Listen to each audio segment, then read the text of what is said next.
திமுகவினரின் வாகனங்களை தேர்தல் பறக்கும் படையினர் பயன்படுத்தி வருவதாகவும் முதற்கட்டமாக பறக்கும் படையினரின் வாகனங்களை சோதனையிட வேண்டும் என்றும் கன்னியாகுமரி தொகுதி பாஜக வேட்பாளர் பொன் ராதாகிருஷ்ணன் குற்றம் சாட்டியுள்ளார்.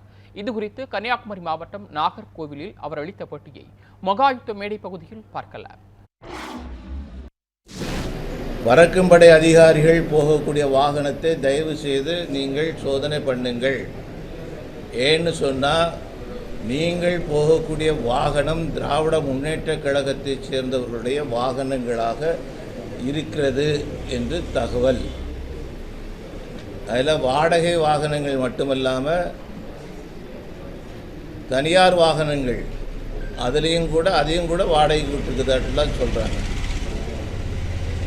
அதில் நீங்கள் போனீங்கன்னு சொன்னாச்சுன்னா நீங்கள் அந்த பொறுப்புக்கே லாயக்கு அற்றவர்கள். இந்த மாவட்டத்தினுடைய தேர்தல் அதிகாரி அவர்கள் மனதில் கொண்டு உடனடியாக அது சம்பந்தமாக கவனம் கொடுக்க வேண்டும்.